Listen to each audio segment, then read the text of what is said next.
Hi book lovers, and welcome or welcome back to a new video. And today I want to talk about my book year 2024 in numbers. I love to accumulate those kind of datas. Well, I love the results of those datas and to compare them with other years. Not as much counting them all together, but I did that for this video. And I thought it would be fun to see how many new authors did I find in 2024, how many pages did I read, how many audiobooks did I listen to, and all those kind of statistics. So I will actually scooch over so I can put up those numbers next to me.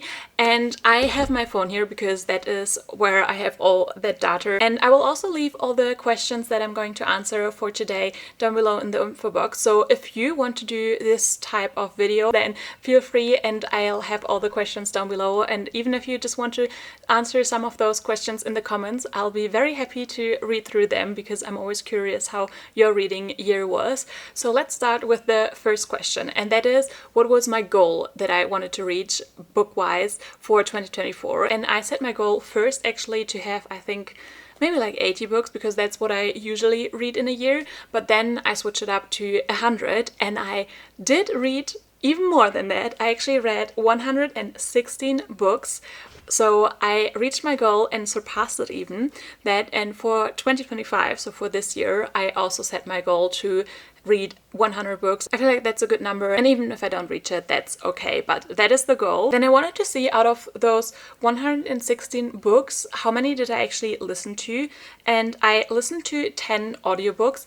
I'm not the biggest fan when it comes to audiobooks, but it did help me sometimes, and I do want to always add audiobooks because I think it's good if I get used to listening to more audiobooks, because with this channel and keeping up with the books, it's just a good way to, consume a book while I'm not able to actually read it physically. Then when it comes to my page count, I actually used the number that Goodreads gave me, but just know that this number might not be the exact same amount, but it doesn't really matter because, you can actually read the same book, and when it's from two different publishers, it might have two different page counts. But Goodreads said that I read about 42,000 pages. And to talk about the book that had the most pages, that was actually A Court of Mist and Fury, and I loved every single page of that book, and I think it had about like 626 pages if I'm correct, whereas the book with the least amount of pages was, well, a novella, a very short one, and that actually only had 44 pages,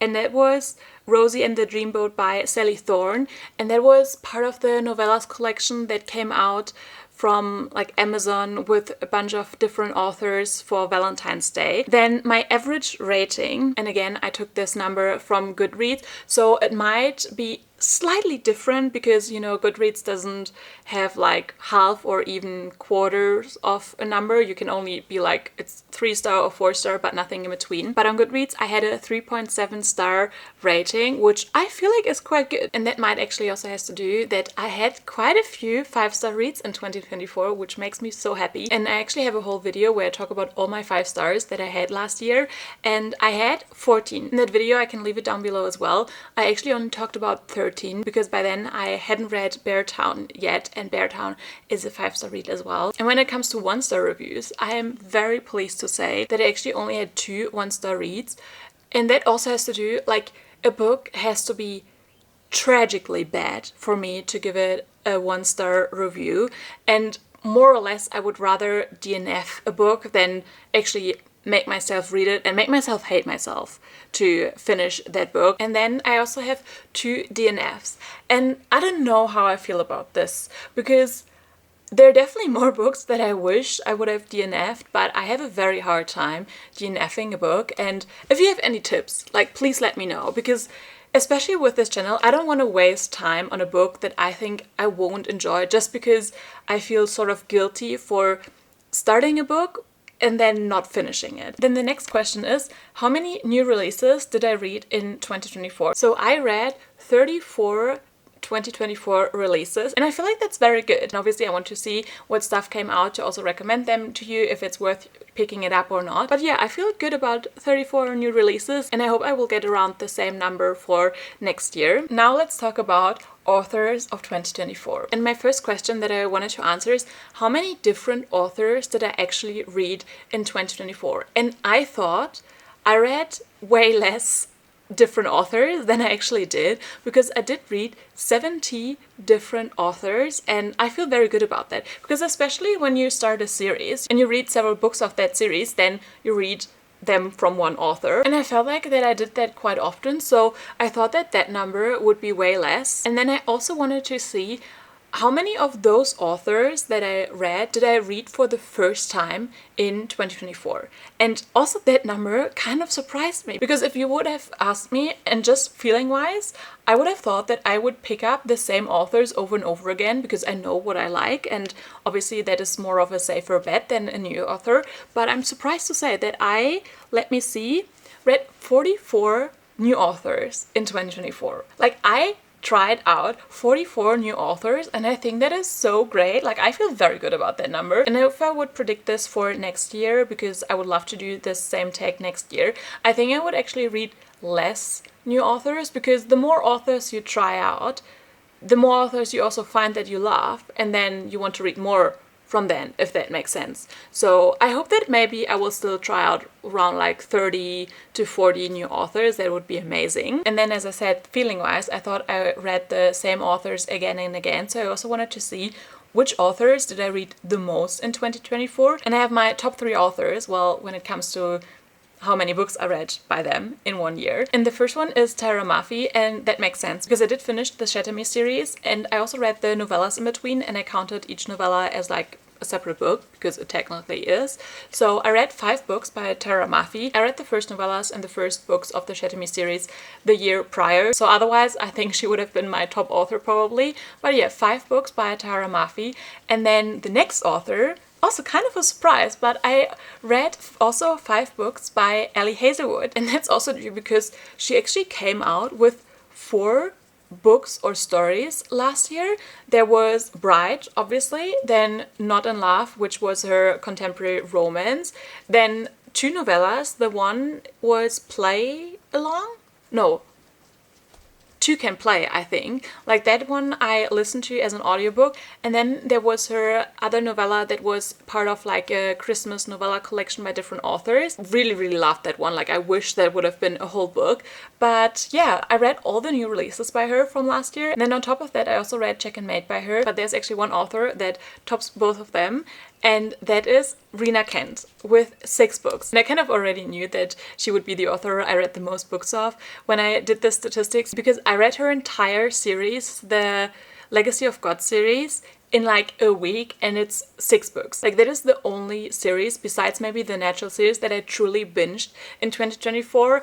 And yeah, there were 6 books. If there would have been 8, I would have read them all. Like, that series just really had me hooked. So therefore, Rena Kent, you're my top author of 2024. Now let's talk genre-wise. How many did I read from each genre? And I feel like that was a very predictable one, but it also made me want to set different goals for this year, because I want to read more of a variety of different genre. And the different genre that I like put these books in are contemporary romance, dark romance, historical romance, and paranormal romance. And yes, I wanted to differentiate all the romance categories. Then I also have YA and fantasy, and actually all the YA fantasy books I put into the fantasy category because I didn't want to differentiate between like YA fantasy and adult fantasy. Like, for me, fantasy is fantasy, and then any romance or mystery that falls into the YA genre I put into YA. Then I have classics, thriller, non-fiction, and general fiction. So I'll give you a second to guess which genre is my most read genre. Okay, are you ready for the result? So out of the 116 books that I read in 2024, I read 55 contemporary romances.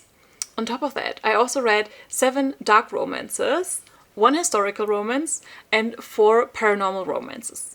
So when you calculate that all together, I think I read like 67 romances, which is a lot, and more than half of the books that I read last year. But hey, I love romances and I will not apologize. But maybe next year I can read a little less romances, just a little, you know, not a lot, to then read maybe more fantasies or thrillers. So let's see how many fantasies I read last year. Again, I'll give you a second to guess.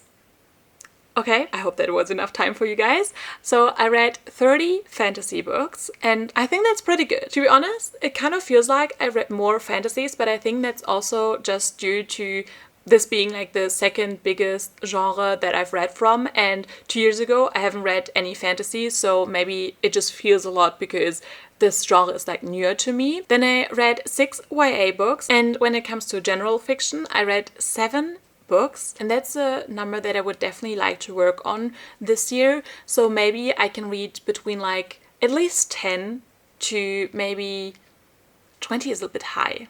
I don't know, I don't want to overwhelm myself. 10 to 15 general fiction, like that would be the goal for this year. Let's see in like 365 days if that worked out. Also classics, I had the goal to read at least 2. I read 1, which, you know, 50% of the goal, so not too bad. Then I read 3 thrillers/mysteries, and I would definitely like to read more of that genre because this is a genre that I used to love when I was younger. I read way more thrillers and mysteries than romances or fantasies or any other category, so it's kind of crazy that I only read 3. And then the last genre I have here is non-fiction, and that's also one that I would like to have a bit more of. But I only read 2 non-fictions. Maybe next year we can also work on that because 2 is not enough. Like at least, let's say at least 5. I know that's also not a lot, but you know, we have to do small steps. So that is my reading year divided in different genres. And I have 2 more questions. The first one is that I wanted to see how many books did I read that were part of series and how many standalones. Because I feel like it's very hard actually to find standalones, because even like romances or sometimes mysteries and thrillers become series that are at least interconnected, and yeah, not a lot of standalones. And you can see that because I only read 35 true standalones and the other 81 books were part of series. And that kind of also explains my problem with not ever finishing series. But yeah, that brings us to the last question, and that is, how many books did I annotate? Annotating books is something that I don't really love to do because it always slows down the reading process, and I'm just not the biggest fan of that. And a book really has to excite me or touch me. I need to love the writing for me to say, oh, I want to take my time and annotate that. And I mean, I read 116 books and only 9 books did I annotate. And I don't know if I want to do that more or less. Especially now I have a few books in mind that I definitely want to reread, to annotate. But yeah, 9 books to annotate are still great. And I'm not a big annotator, so that makes sense. But yeah, that was the last question. If you have any more questions, maybe leave them down below. And as I said, if you would like to answer those questions yourself, then please do. And let me know when you do that, because I'm always curious. Like, I love seeing those statistics. And especially from a year on now, we can then look back how my 2025 reading year was like and compare it to 2024. But yeah, I hope you had fun with this video. And as I said, please let me know your answers to those questions and tag me if you do your own video with this. And other than that, I hope you have a great day. Give this video a like and also subscribe for more bookish content. And I'll see you guys in my next video. Bye!